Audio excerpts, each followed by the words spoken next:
আসসালামু আলাইকুম। আজকে গুগলের ২টা ইম্পোর্টেন্ট সেটিংস দেখাবো। এই সেটিংস ২টা আমাদের প্রাইভেসির জন্য খুবই ইম্পোর্টেন্ট। চলুন সেটিংস ২টা দেখিয়ে দিচ্ছি। ভিডিওটা শেয়ার দিয়ে টাইমলাইনে রেখে দিবেন এবং পেজটি ফলো করে দিবেন। আচ্ছা, তো এটার জন্য আমরা ফোনের সেটিংসে চলে আসবো। এখানে এসে সার্চ করব গুগল লিখে। গুগলে প্রবেশ করব। এবার নিচের দিকে স্ক্রল করব। নিচের দিকে পার্সোনাল অ্যান্ড ডিভাইস সেফটি অপশনে চলে যাব। ওকে, এখানে সেকেন্ড অপশন যেটা থেফট প্রোটেকশন, এটা প্রবেশ করব। এখানে ২টা অপশন আছে, একটা হচ্ছে থেফট ডিটেকশন লক আর একটা হচ্ছে অফলাইন লক। এই ২টা সেটিংসই অন করে দিতে হবে।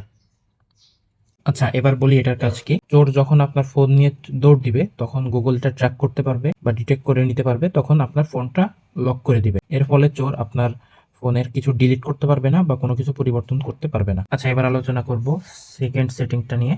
এটা হচ্ছে আননোন ট্র্যাকার অ্যালার্ট। এটার কাজ হচ্ছে আপনার আশেপাশে কোনো ট্র্যাকিং ডিভাইস আছে কিনা, ধরুন ক্যামেরা বা ব্লুটুথ ডিভাইস, এই ধরনের কোনো কিছু দিয়ে আপনাকে ট্র্যাক করা হচ্ছে কিনা, আপনার লোকেশন বা কিছু ট্র্যাক করা হচ্ছে কিনা। এই সেটিংসটা করা থাকলে আপনার আশেপাশে যখন কোনো কিছু ট্র্যাকিং ডিভাইস পাওয়া যাবে তখন গুগল আপনাকে অ্যালার্ট মেসেজ দিবে। তো আপনি এখানে এই সেটিংসটা অন করে দিবেন।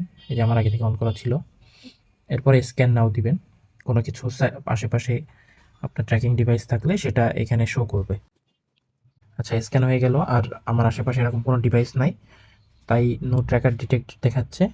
এরকম যদি আপনার পাশে থাকে তাহলে গুগল এখানে আপনাকে দেখাবে যে কোন ডিভাইস বা কেমন ডিভাইস থেকে ট্র্যাকিং হচ্ছে। সেটিংস ২টা করে রাখবেন, খুবই গুরুত্বপূর্ণ সেটিং, আপনার অনেক কাজে দিবে।